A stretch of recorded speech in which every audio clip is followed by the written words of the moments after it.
Sa video na ito, ihahandog ko sa inyo ang isang kwento ng kababalaghan na magpapakilabot sa inyong gabi. Isang anak ang umuwi sa probinsya para alagaan ang kanyang ina.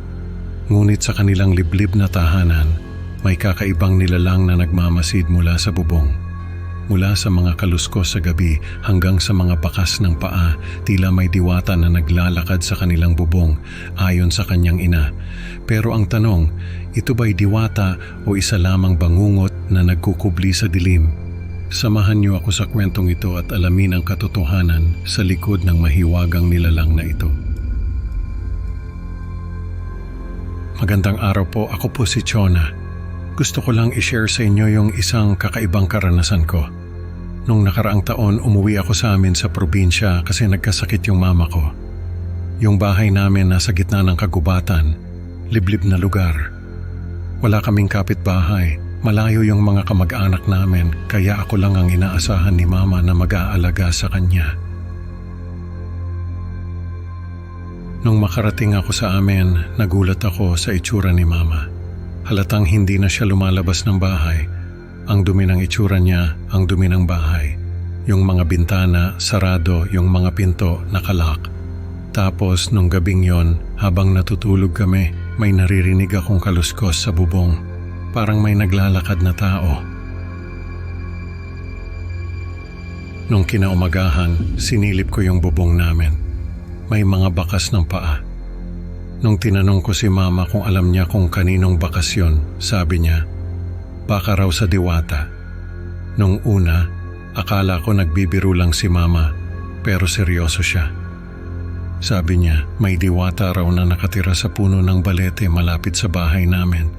Sabi ko, baka aswang yung naririnig niya sa bubong? Pero sabi ni mama, hindi raw aswang yon kundi diwata. Sabi niya, minsan daw ay nakikita niya itong naglalakad sa bubong namin. Isang babaeng napakaganda na may mahahabang buhok. Sabi ko, baka multo lang ang nakikita niya. Pero nagmatigas si mama. Diwata raw talaga ang nakikita niya. Nung sumunod na gabi, narinig ko na naman yung kaluskos sa bubong. Sinilip ko sa bintana pero wala akong nakita. Ganun ang nangyari sa mga sumunod na gabi. Lagi akong nag-aabang sa bintana pero wala akong nakikita. Hanggang sa isang gabi, nakakita ako ng anino sa bubong. Para talaga siyang tao na naglalakad doon.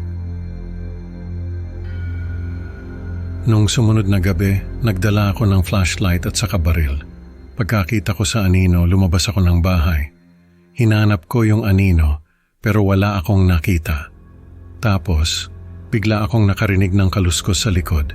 Paglingon ko, nakita ko yung isang babae na nakatayo sa bubong. Ang haba ng buhok niya, yung buhok niya halos umabot na sa sahig. Ang puti ng balat niya, nakasuot siya ng puting damit. Nung makita ko siya, binaril ko siya. Tumama yung bala sa bubong, tumakbo siya papunta sa likod ng bahay. Hinabol ko siya pero hindi ko na siya nakita. Nung bumalik ako sa loob, nakita ko si mama na nakatayo sa may pinto. Sabi niya, di ba raw niya sinabi sa akin na diwata ang naririnig niya sa bubong? Sabi ko, pasensya na pero natatakot lang ako para sa kanya. Baka raw kasi aswang ang umaaligid sa amin. Sabi ni mama, wag daw akong mag-alala dahil yung diwata ay hindi naman daw masama. Nagtataka lang daw yon sa mga tao at gusto kaming makilala. Nung sumunod na gabi, narinig ko na naman yung kaluskos sa bubong. Pero sa pagkakataong iyon, hinayaan ko na lang. Nung kinaumagahan, sinilip ko yung bubong, wala na yung mga bakas ng paa.